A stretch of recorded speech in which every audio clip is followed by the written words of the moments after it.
the ERi-TV news broadcast crew and I, Dilit Zahaya, are now ready for your daily news briefing at the entire local time. First, let us catch up with the major headlines. Recognition to exemplary teachers in the Central Region. Seminar for owners and workers of tourism services institutions in the Sane and Adai subzones. Venezuela slumps presence of the EU F-35 fighter plans spot off. Russian Navy on air defense drills in the Baltic Sea. Proceeding with our reports, the Minister of Education branch in the Central Region has recognized 36 exemplary teachers, including 15 female teachers. The recognition program, organized on 4th October at Expo Compound, was held in connection with World Teachers' Day. The recognized teachers has teaching experience of 8 years or more and came from preschool, elementary, junior, and high schools. Mr. Daniel Mengstab, head of the Teachers Association in the Central Region, said that recognizing exemplary teachers beyond motivating them makes a significant contribution to the development of the teaching and learning process. Mr. Belay Habtagabur, head of the Education Office in the Central Region, said that World Teachers' Day, beyond being a celebration, also reminds teachers of their responsibility to play a vital role in the development of the teaching and learning process. The event featured cultural and artistic presentations. World Teachers' Day is being marked for the 32nd time internationally and 29th time at a national level.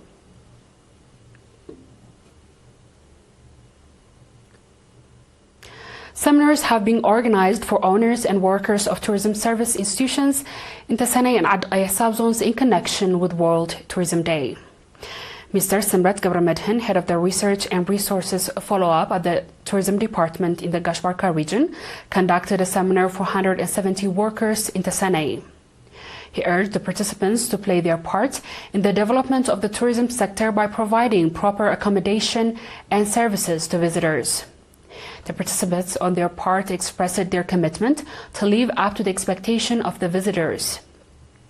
At the similar seminar in Adai subzone, Mr. Tasfai Girmay, head of the tourism office in the subzone, called on owners and workers of tourism institutions to give due attention in improving their service, particularly in cleanliness and accommodation. The Ministry of Labour and Social Welfare Branch Office in the Sane and Shambuko subzones of the Gashbarka region have extended educational material support to disadvantaged students. The beneficiaries include 150 students in the Sane subzone and 70 students in Shambuko subzone. Heads of the education offices in the subzone said that objective of the support was to enable disadvantaged students to continue their education without interruption due to the lack of materials. They also called on beneficiaries to work hard and strive to become competitive students.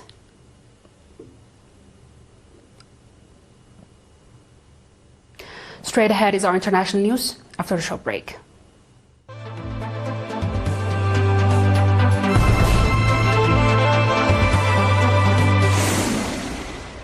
Welcome back. Venezuela's government has criticized an illegal incursion near the borders by the United States warplane and accused the U.S. of military harassment and threatening the security of the nation. Venezuelan Defense Minister General Vladimir Pedrino said on Thursday that at least 5 F-35 fighter jets had been detected in what he described as a threat that the U.S. imperialism has dared to bring close to Venezuelan coast. The presence of the U.S. combat plane detected by Venezuela's air defense air traffic control system at Moquita International Airport. The country urged U.S. Secretary of War to immediately cease the reckless, thrill-seeking and war-mongering posture, which is disturbing the peace of the Caribbean. The Pentagon has not yet responded to requests from comment from media organizations.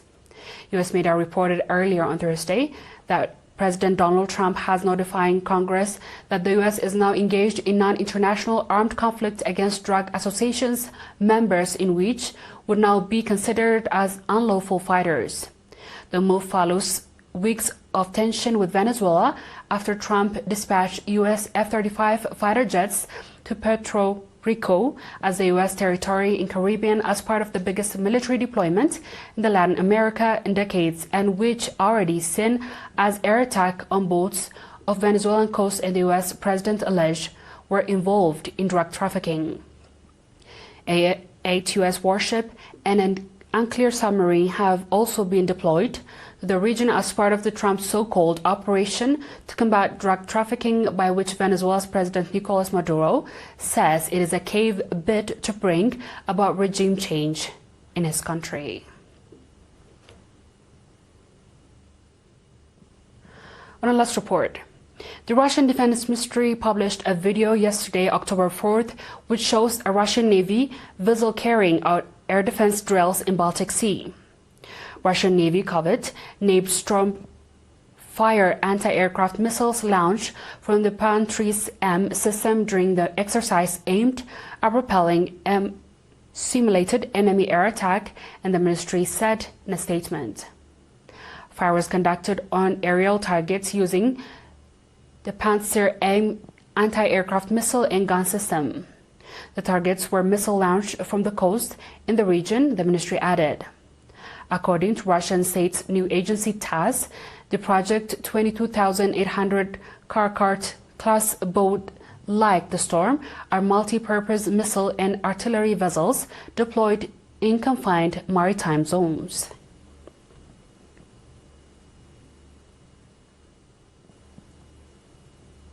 Dear viewers, we've come to the end of tonight's news. Let's have a quick recap of the headlines.